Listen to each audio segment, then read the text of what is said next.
మనకు తలంపు పుట్టక మునిపే మన ఆలోచనలన్నీ తెలుసుకున్న మన దేవాది దేవునికి స్తుతి చెల్లిస్తూ మీ అందరికీ నా హృదయపూర్వక శుభములు. ఈ రోజు మన ధ్యానం లూకా సువార్త 12వ అధ్యాయం 22 నుంచి 34 వచనాల వరకు. చాలా సాధారణమైన భాషలో వ్రాయబడిన ఈ సంగతులు అందరికీ తేలికగా అర్థమయ్యే రీతిలో ఈ వచనాలన్నీ ఉన్నాయి. ఒకసారి వాటిని మనం చదువుదామా? 22వ వచనం నుంచి, అంతటా ఆయన తన శిష్యులతో ఇట్లా నేను ఈ హేతువు చేత మీరు ఏమి తిందుమో అని మీ ప్రాణమును గూర్చి అనెను, ఏమి ధరించుకుందుమో అని మీ దేహమును గూర్చి అనెను చింతింపకుడి. ఆహారము కంటే ప్రాణమును, వస్త్రము కంటే దేహమును గొప్పవి కావా? కాకుల సంగతి విచారించి చూడుడి, అవి విత్తవు కోయవు, వాటికి గరిసలేదు, కొట్టు లేదు, ఆయనను దేవుడు వాటిని పోషించుచున్నాడు. మీరు పక్షుల కంటే ఎంతో శ్రేష్ఠులు. మరియు మీలో ఎవడు చింతించుట వలన తన ఎత్తును మురుడు ఎక్కువ చేసుకునగలడు? కాబట్టి అన్నిటికంటే తక్కువైనవి మీ చేత కాకపోతే తక్కిన వాటిని గురించి మీరు చింతింపనేలా? పువ్వులు ఎలాగెదుగుచున్నవో ఆలోచించండి. అవి కష్టపడవు, వడకవు. ఆయనను తన సమస్త వైభవంతో కూడిన సొలొమోను సైతం వీటిలో ఒకదాని వలనైనను అలంకరింపబడలేదని మీతో చెప్పుచున్నాను. నేడు పొలంలో ఉండి రేపు పొయ్యిలో వేపుడు అడవి గడ్డిని దేవుడిలాగా అలంకరించినడలా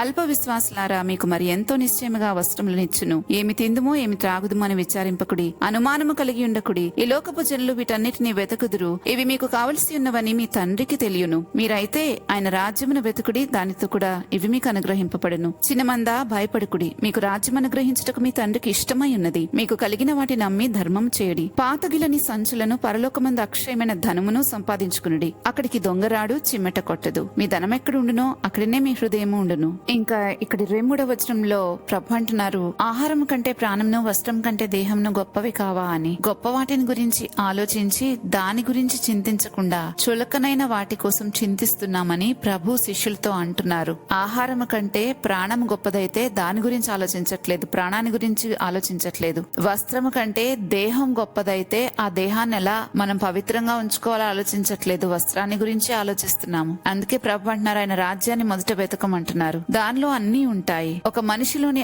ఆత్మకు జీవం కలిగినప్పుడు ఆ ఆత్మ దేవుని రాజ్యంలో చేర్చబడుతుంది. ఒక ఆత్మ దేవుని రాజ్యంలో చేర్చబడితే ఆత్మ సంబంధమైన ఆశీర్వాదాలు మన శరీర అవసరతలను కూడా తీరుస్తాయి. కానీ శరీరము ఆత్మ సంబంధమైన అవసరాలను ఎప్పటికీ తీర్చలేదు. ఇది బాగా అర్థం చేసుకోవాలి. ఆత్మకేం అవసరం ఉంటుంది అని అనుకుంటున్నారా?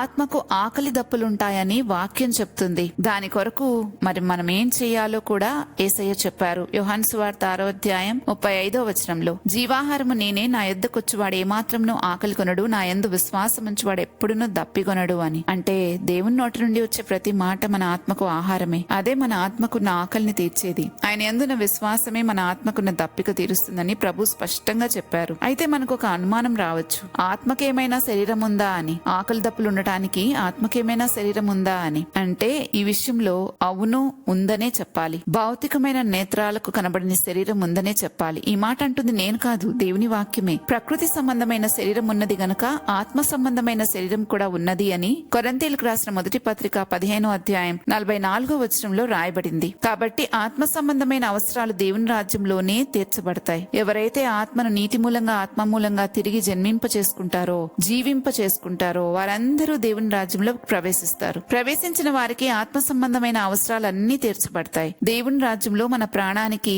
ఆత్మకు, దేహానికి ఉన్న ప్రతి అవసరత తీర్చబడుతుంది. అదే లోకంలో అయితే కేవలం శరీర అవసరాలే తీర్చబడతాయి. కాబట్టి గొప్పదైన దేవుని రాజ్యాన్ని కనుగొని అందులో చేర్చబడిన వారమైతే మనము మన ప్రాణాన్ని దక్కించుకున్నట్లే. ఇంకా అది నిరంతరం జీవిస్తుంది. శరీరము మన్నే కనుక అది తిరిగి మన్నైపోతుంది, గాని ఆత్మ తాను దయచేసిన దేవుని దగ్గరికి వెళ్తుంది. మన ధ్యానం అంతటిని పరిశీలిస్తే ప్రభు మనకి స్పష్టంగా బోధించేది ఇదే.